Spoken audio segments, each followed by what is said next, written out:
puisqu'on va parler de maths avec vous, Valérie, vous qui êtes du service éducation, et vous nous avez invité une personnalité qui est super forte en maths, c'est ça? Bonjour, bienvenue. Bonjour. Ce qui n'est pas mon cas, donc admiration totale. Merci.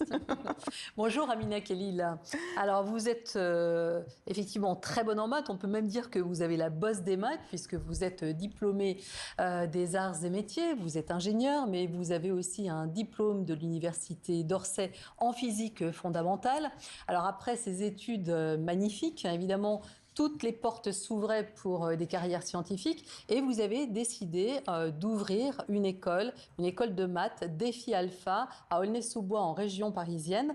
Alors l'idée, c'était d'amener plus de filles vers les maths. On a vraiment l'impression d'une mission, quoi, en quelque sorte.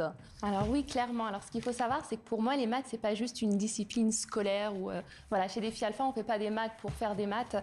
J'utilise vraiment les maths comme un vecteur d'émancipation.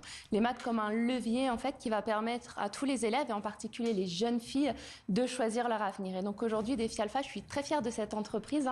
On est une équipe, donc on est une quinzaine maintenant, on est une équipe 100% féminine. La majorité des élèves suivis sont des jeunes filles.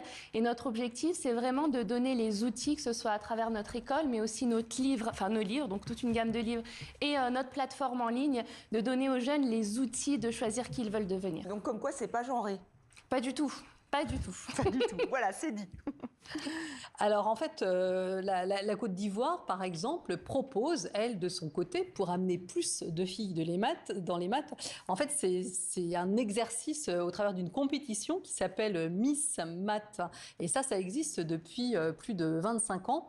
Alors, est-ce que selon vous, ce type de compétition, c'est intéressant pour amener les filles vers les maths? Alors, ce qu'il faut savoir déjà, c'est que toutes les personnes qui ont des initiatives pour attirer davantage de filles dans les sciences, je trouve ça super. Par contre, sur ce type de concours, j'ai quand même une petite réserve. Pourquoi? Parce qu'en réalité, par exemple, dans le sport, on a l'habitude d'avoir des compétitions genrées, donc hommes-femmes, pour la simple et bonne raison que physiologiquement, on est différents. Maintenant, quand il s'agit en fait d'une épreuve intellectuelle, comme les mathématiques, en fait, même si ça porte d'une très bonne attention, j'ai peur en fait que ça puisse renvoyer le signal un petit peu inverse. Comme quoi, voilà, pour une fille, si on veut qu'une fille réussisse en maths, eh ben, il faut faire un concours spécifiquement pour les filles. Donc c'est pour ça. Sur le principe, l'initiative, je salue, mais je pense qu'il faut quand même faire un petit peu attention que du coup, ça ne se retourne pas.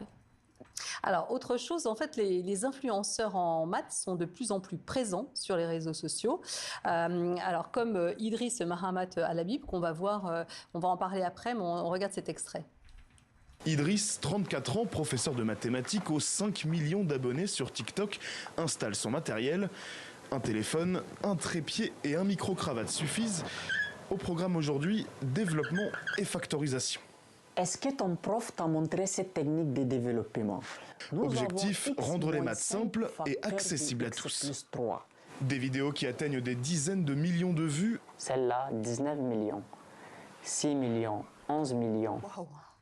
Alors Amina, est-ce que les influenceurs, à leur façon, démocratisent aussi les maths aujourd'hui? Moi, je trouve ça génial. C'est-à-dire, en fait, si vous voulez, d'une certaine manière, ces derniers temps, on a un peu vécu les mathématiques comme étant une langue morte, quelque chose de complètement inaccessible. Et en fait, les influenceurs viennent apporter complètement le contraire. Ils viennent s'adresser aux jeunes là où ils sont, c'est-à-dire sur les réseaux, avec leur code, c'est-à-dire qu'aujourd'hui, la manière d'enseigner est différente. Les jeunes d'aujourd'hui ne sont pas les mêmes que ceux d'hier et ce ne seront pas les mêmes que ceux de demain. Donc voilà, je trouve ça génial qu'ils puissent effectivement apporter ça, rendre les mathématiques vivantes et les rendre plus accessibles.